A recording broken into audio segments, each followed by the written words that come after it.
Okay, the microphone is on. Thank you. I find it really cool that you had time to come. I know you have meetings and you have a lot of things to do. For me, it's easy to say because I'm on my recharge month. Let's start. I call this talk the Phenomenology of Computation. I prepared this during my recharge month where I had a chance to step away from my day-to-day work and carefully review media theory works that I've been close to for a long time. So I'm speaking today in my personal capacity as an engineer that is working on ranking systems and from a parallel practice in media art. This is no critique, it's not a proposal, it is a lens. It is an attempt to describe what computation feels like from the inside and how it shapes the way we continue to create it.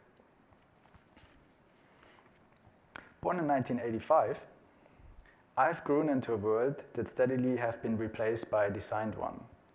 I still remember when everyday life still felt direct. The act of waiting without a screen, the experience of getting lost in a city, and in general the state of not knowing. Over time, these unfiltered experiences have become more rare. They mostly arrive now filtered, selected, ordered, and in general shaped by algorithms. So I want to say everything around me is mediated and held at distance to an original. I'm describing a shift in mediation. I'm not making a value judgment. I'm not here to say this is bad. I'm here to describe what this shift feels like from inside as an engineer who is building those filters and as a human who is experiencing them. So this work explores how we experience and live in an increasingly algorithmic world and how that feeling shapes the way we continue to create it. Consider how a city appears to us today. The surfaces are cleaned and optimized, roughness is removed, and difference is generally flattened into style.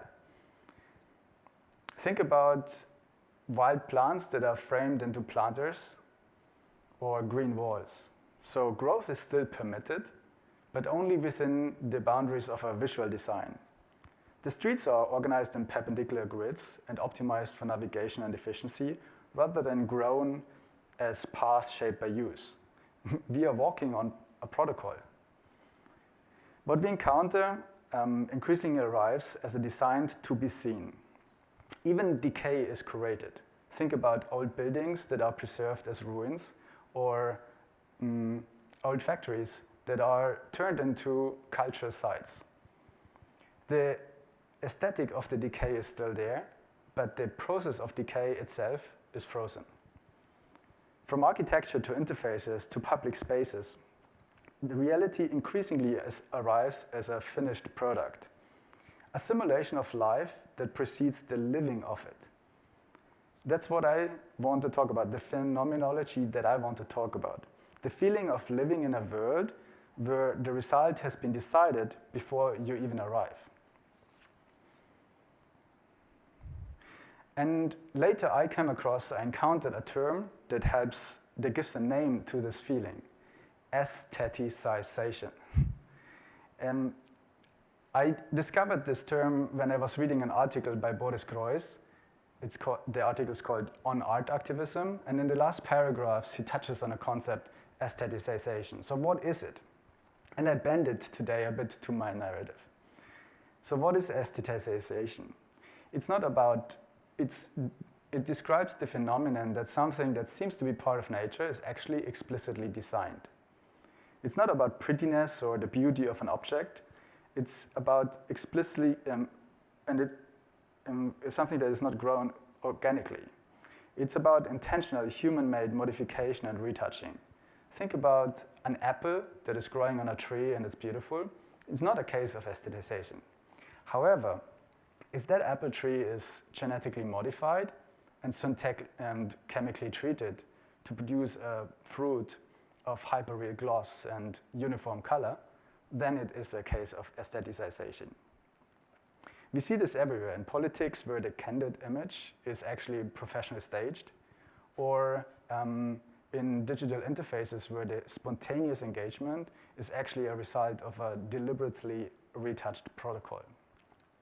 So this is the tension I want to explore, the distance between the organic original and the aesthetic result, the aestheticized result. And aestheticization isn't limited to visuals, it's a process that reshapes the way we act and feel. It happens when we optimize for a proxy instead of the original. So there's no one domain we should look to, but I will pick out a few to give you tangible examples. Let's consider an Uber driver who follows the instructions on the app. Turn left, turn right, turn right, turn left. And if they lose their judgment, they might even turn the car, as it happened, on the stairways where it really doesn't belong. So that's an example of aestheticization of human behavior. But also let's look at, for instance, human emotion. Let's consider a like in an app. This is an example of aestheticized emotion, where the messy human connection is turned into a numerical weight that we optimize for engagement as the proxy for meaning. So my angle, I work across engineering and media art. I build ML ranking systems at Instagram. I'm speaking today from hands-on experience of years of working inside large-scaling systems where I experienced the failure modes and constraints. So this is no distant academic take. It's a reflection from direct participation in technology creation. So I've been interested in how technical systems shape our experience and how to stay human inside that process. So this talk is my take from inside the system, leaning on media theory to describe a feeling that many of us share.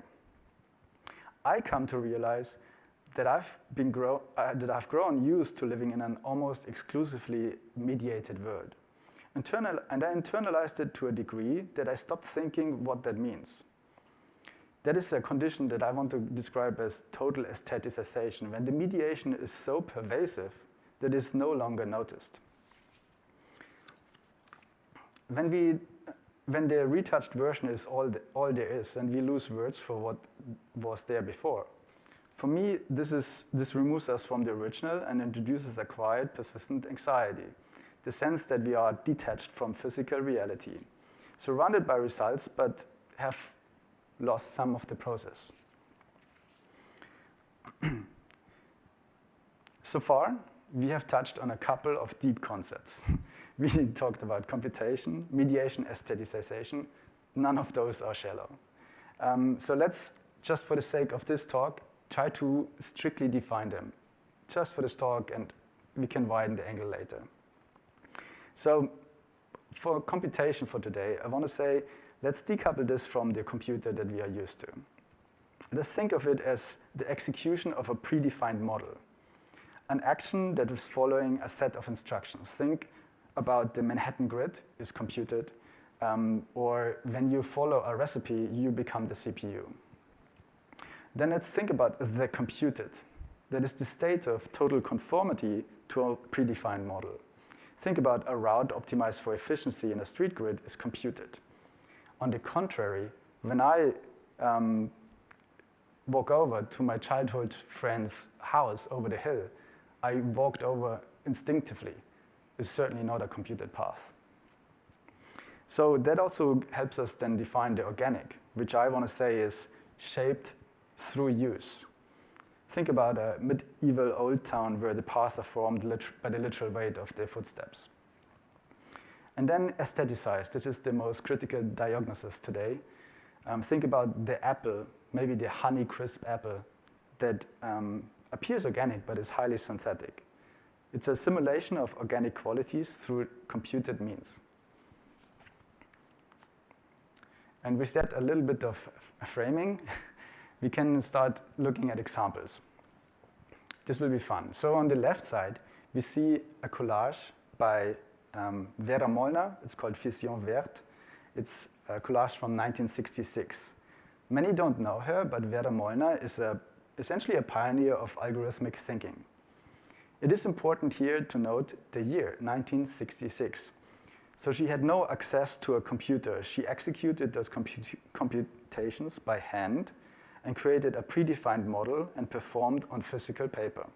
So if you go close enough, you might still smell the glue. The fissions you see follow a strict predefined model. The execution is physical, you can smell the glue. In the fissions, you see the grid and the computed, but also the material. You see practice and the way the material behaves. Now, on the contrary, you see on the right side, me implementing a similar predefined model of her in C++. I'm hiding it behind the screen from you. You can not smell anything in my animation. In my version, the physical fission breakages are gone. I moved her practice into a state of pure computed performance, reached the result, but made the process invisible. That's what I call aestheticization. It's kind of a labeling fraud, simulating organic breakage of her lines through a rule-based system that I'm carefully hiding from you. Molnar's work is the antidote because it is a computation that remembers its own construction. Because the paper was cut and moved by hand, the system never disappears. You can always feel where it could have gone otherwise. My C++ version, however, eliminates all that difference. And with that, we can move on to a more complex predefined model, one that is implemented in hardware. Anything that follows strict protocols in its implementation is computation. What we think of hardware is actually software. The set of instructions in the CPU are no different than Molnar's rules. Anything that follows strict executable protocols can be understood as computation. So the media theorist Friedrich Kittler formally argued in 1992 that there is no software because everything eventually hits hardware. However, when I prepared this talk, I had the chance to speak with media theorist Alex Galloway from the NYU, and he explained to me that actually there is no software. There is no hardware, because the protocol is the primary reality. So what do we see here? Alan Key said, anybody who cares about software should implement their own hardware. So this is a single board computer that I designed in 2009. The rules are still have physical weight. When computation becomes invisible, the state of total aestheticization, we forget that it still relies on these material protocols. We start to think it's magic, but by looking at this board, we remember that computation is a physical act of execution.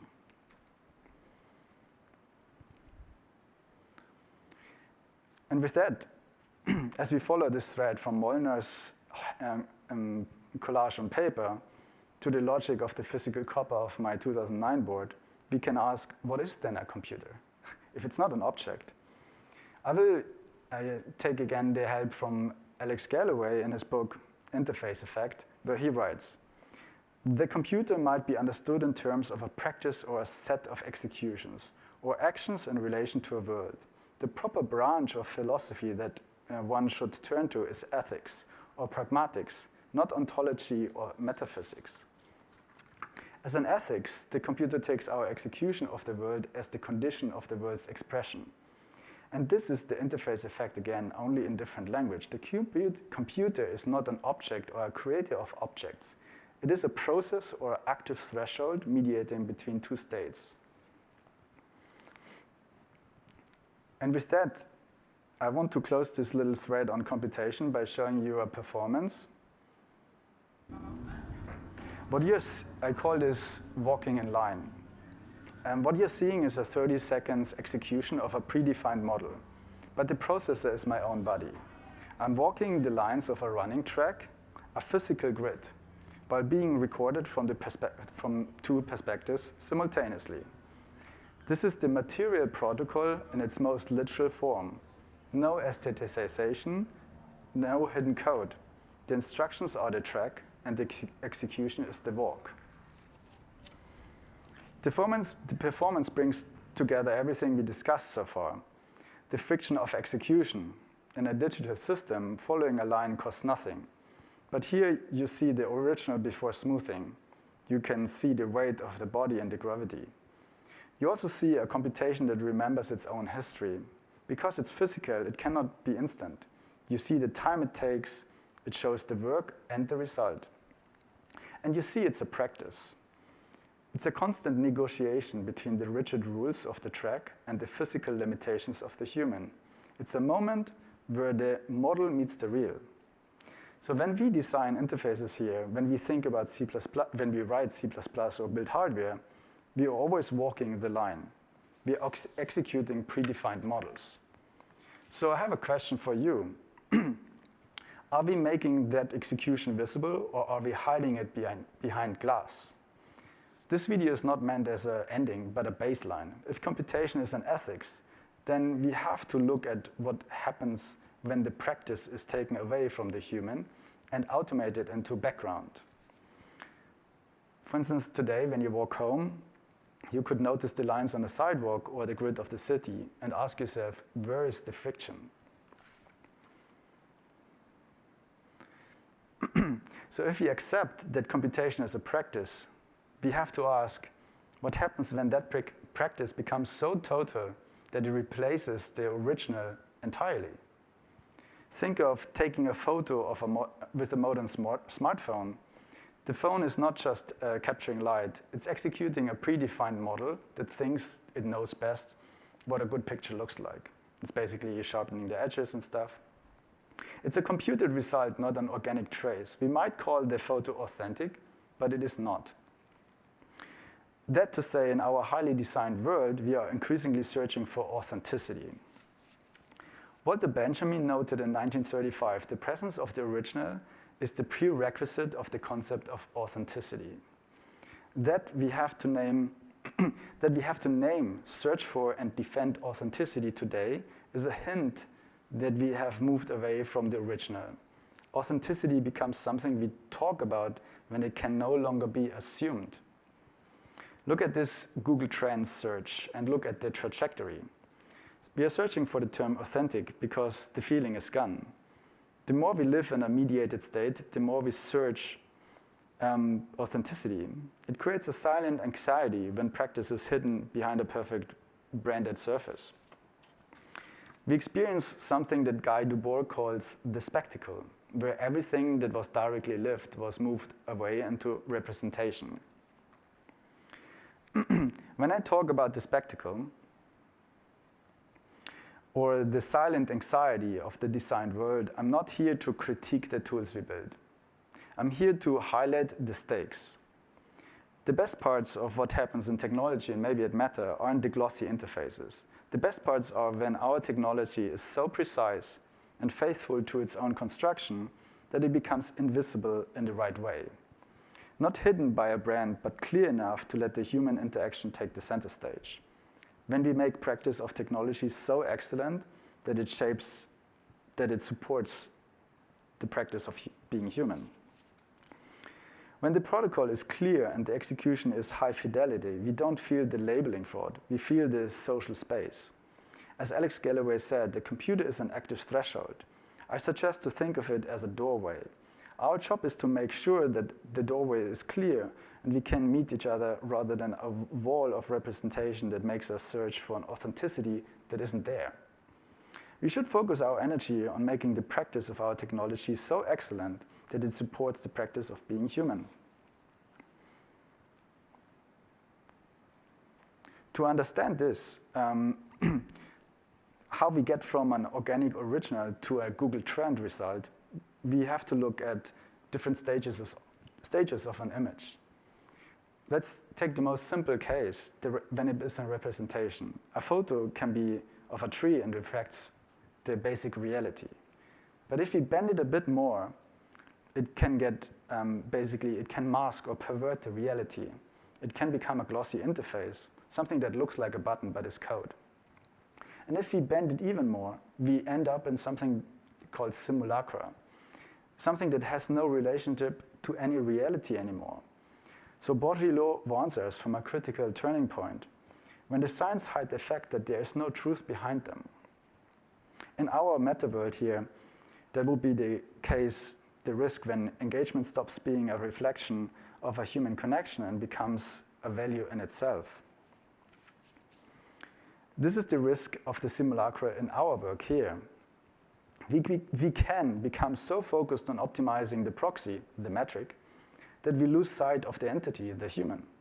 We aren't just representing a social world, we are creating a feedback loop where the simulation can start to dictate the original human intent.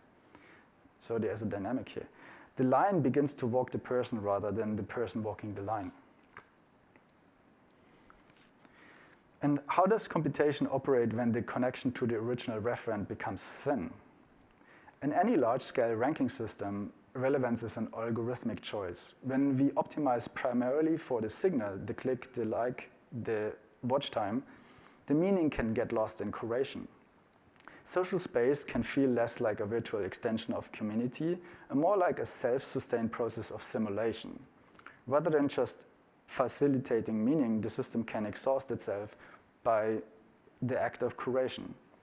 So as engineers, I think our next greatest challenge is moving from optimization to preserving intent, like a new kind of better engineering.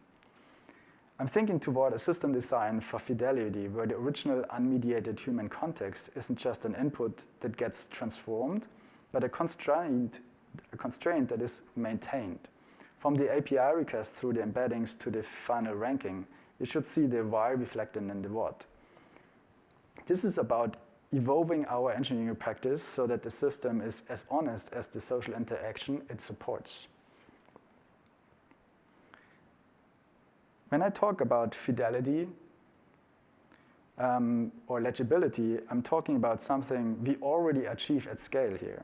Think about WhatsApp. It doesn't matter that the message was being routed through complex global servers or encrypted through advanced protocols. The practice of the app remained so faithful to its original intent. It felt like sending a text message. The technology didn't simulate a conversation, it facilitated one. It stayed legible. So my proposition isn't to add more layers, but to ensure they are clearer. This is the design tension I want to explore. How do we ensure our most complex ranking systems maintain that same WhatsApp level of fidelity? Can we build an interface that doesn't just calculate relevance, but stays present to the truth of the user's original interaction? So ask yourself, is the output on the screen still a faithful reflection of the why that started it? I want to return now one last time to this board. We noticed the material protocol when it fails. When things break, they remind us that execution has consequence. Material systems don't just execute logic, they carry decisions forward. And in hardware, as in life, some decisions become irreversible once they are materialized. When we build invisible systems that mediate our social lives, we materialize decisions that affect millions of people. We cannot afford for that execution to be a simulation. It has to be a practice. As Alan Kay said, we spoke about that before, people who care about software should implement their own hardware. And we at Meta, we already do this. We don't just write apps, we build the open compute servers, they run on MTA silicon that powers our models. We do this because we know that to truly control the outcome, we have to own the predefined model fully. So my argument is that if we are serious about the human experience, we must apply the same hardware mindset to our engineering practice. We must be the architect of the entire stack, ensuring that original human intent is as foundational as the silicon itself.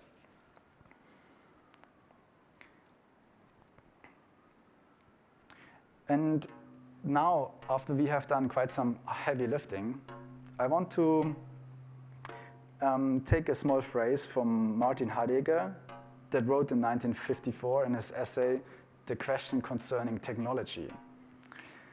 Technology is no mere means. Technology is a way of revealing. If we give heed to this, then another whole realm of the essence of technology will open itself up to us. It is the realm of revealing, and especially of truth. This is why I say technology is a priori. It is not invented, it's not discovered. It's not invented, it is discovered. There's no innovation in the sense of creating reality from nothing. It's a realm of truth that we slowly discover through practice and consequence. This piece that I named Connected Dots is an execution of that revealing. What you see on the screen are dots in motion. But what you don't see, what is hidden beneath the surface, is a strict gear wheel system. I could have shown you the gears, I could have made hardware visible. But instead, I chose to show you the tension between the movement and the mechanism. By following the movement of those dots, we begin to discover the underlying gears. We stay present to the consequence of the protocol.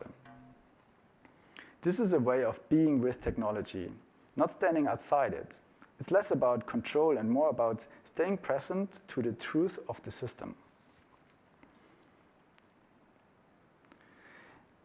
And now we have finally arrived at the last slide. And I want to end with a framework for how we could move forward. I call it the Phenomenology of Computation. I took inspiration for it. At the tail end of the Enlightenment, when Europe was obsessed with reason and autonomy, the philosopher Hegel wrote in something called the Phenomenology of Human Spirit. If we believe in reason, let's trace how it develops. That's what he says. I continue.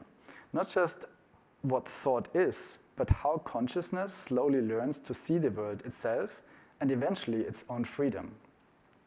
I suggest that we do this exact same structural move for our own time. So I suggest the Phenomenology of Computation traces how computation emerges, unfolds, reveals itself through the media, the hardware, the protocols, the code, and ultimately our lived experience. It moves us past the question of what is computation and asks how computation becomes intelligible to us. Only through this methodical tracing from the organic apple to the code to the social space of the interface can we transform technology. We can move it from an abstract distancing force into a medium for genuine human understanding. It is a path from the spectacle back to the original. And I prepared a couple of references here in case you're interested. This list represents basically my practice behind this talk and how I managed to get through. It is the lineage I've traced to find a path through the glossy, basically. You will find media theory works by Friedrich Kittler, but also Alex Galloway, which I adore a lot. But you also see the philosophical work of the Martin Heidegger and the Hegel.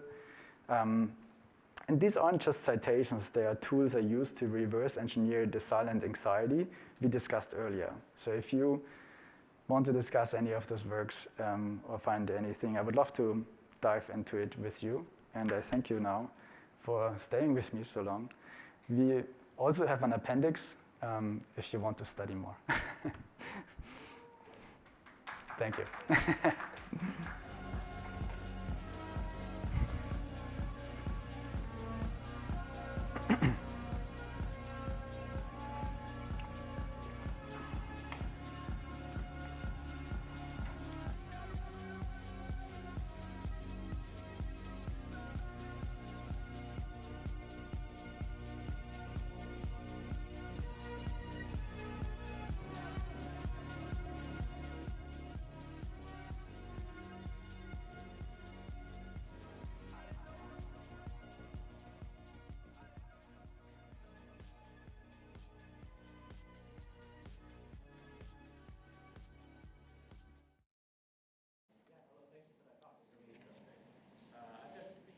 Anxiety too between a manufactured world and a world created by computation.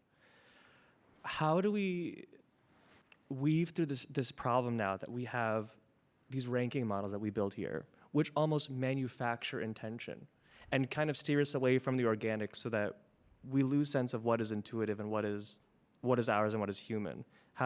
Can you wind that clock back? Is that possible? So you're asking me if I have some advice or some sort of solution? I mean, a solution would be great, but what's your feeling about that interaction where the dynamic is actually not only cyclical, it's actually rewriting the past? Yeah, so let's stay with this example, right? You said we have those ranking models that we don't see, that we don't hear, that we don't feel, and yet they do something. There's some sort of a mediation here between intent or meaning and the result. I call it aestheticized. And so now we have this tension, okay, we experienced that. And the reason, something that triggered this talk is I was reading this Phenomenology of Human Spirit, and basically it describes the dynamic that as soon as humans start to know that they know, then they start to move through it. And so I have not written the wisdom, but you asked me for my take. My take is that the more we are aware of that, in that exact moment, we start to build it takes out the pressure of that anxiety that I said. We become more aware that this is not just an interface that we follow. There is something underneath. There's some physical mediation going on. And as an engineer, I probably know that a bit more than another normal user. Does that help a bit? What do you think? No, I think that's a great answer. And I think it gets to what you were talking about earlier, which is as we attach ourselves to the hardware, as we attach ourselves to like the real physical meaning of the being, right? To go from the apple to the Honeycrisp apple, to understand the changes that we did in between, it can connect us back to the reality. And I think that people here at Meta can do that, but I wonder if people outside Meta can reconnect that. Yeah, thanks for asking. I feel the same. I always had this idea, I would love to have some policy where every interface has to describe how it got produced. I think that would be so cool. I don't know, I don't think probably will happen. And I mean, I experienced it in my family, like my parents, they are exposed to those interfaces and there is definitely a tension there. I don't have answers, but I do feel that this there's so much theory work there, media theory, but also philosophy, that is kind of untouched. I feel not many people read this stuff at the moment. That kind of carries answers. I feel the public discussion around privacy and other aspects of our apps, they're very important. But I do feel that sometimes if we could turn it into the bigger question, which is like the predefined protocols that are there that are not being discussed, it helps then to reshape those single threads that often don't go anywhere or not where it could be. Yeah, I have no answers, but I was glad to talk with the Alex Galloway and the build-up of the talk, and that was really cool. Yeah. Yeah.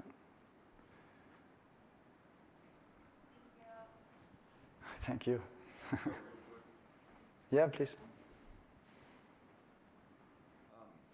Yeah, thanks for the talk. It's been well over a decade since I read any Heidegger, especially the essay on technology. I was wondering if you could just briefly kind of give the gist of it here.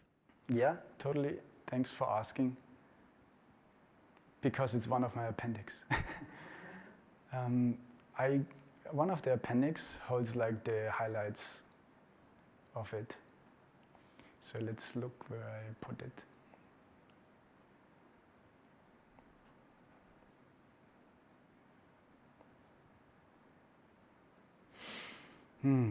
Yeah. So being in the world is something existential a priori. It's not something we choose or deduce. It's the way we always already exist. We are not in isolated minds confronting objects. We aren't thrown into a world already engaged with it.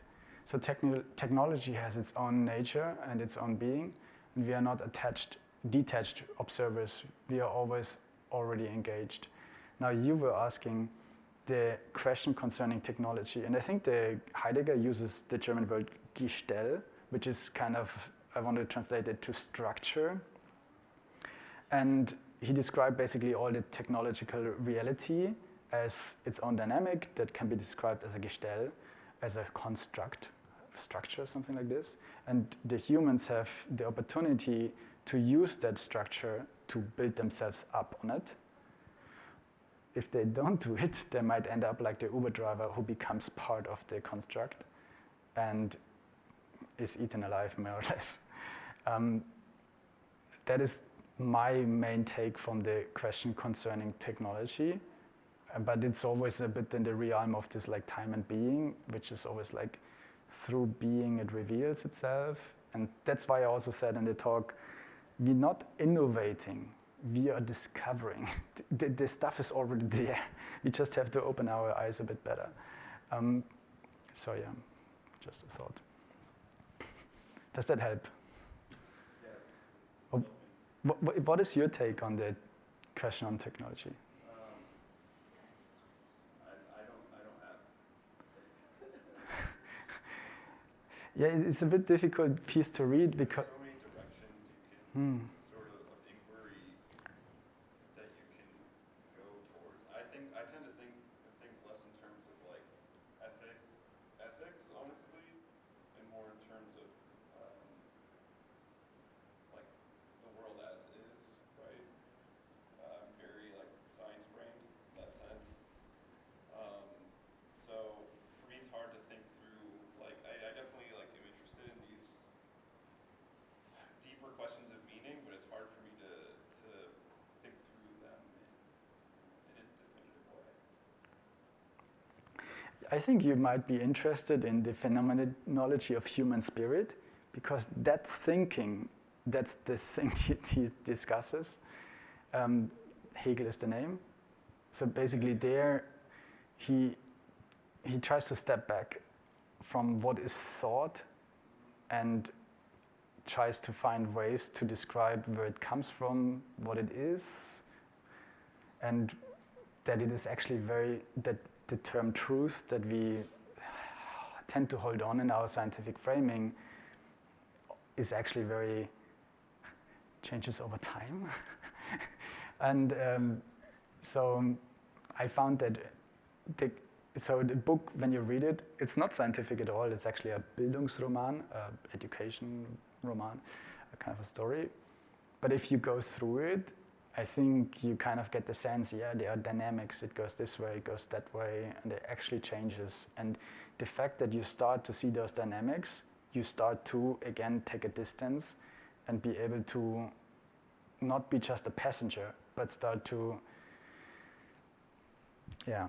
And when I was reading this, I actually took a class somewhere here, and I was like, okay, we should do this for our own time. And I just see that everybody around me has so many questions around what computation actually is, and there are so little answers. That was my little fun the fun I had here. Yeah.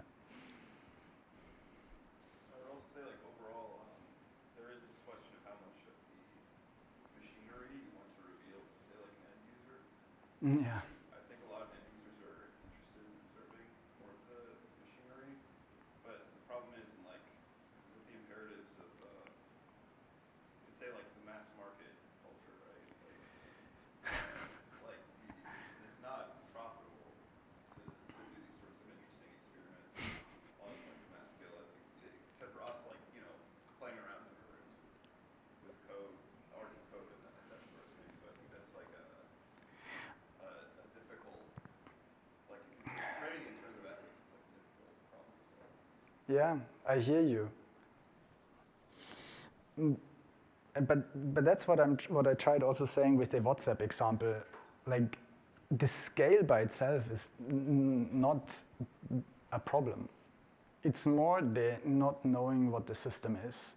And I feel the WhatsApp managed to, at least in early days, managed a lot to make it feel like it's a text message. And this way kind of gave the feeling, okay, look, we're just connecting two ends here and not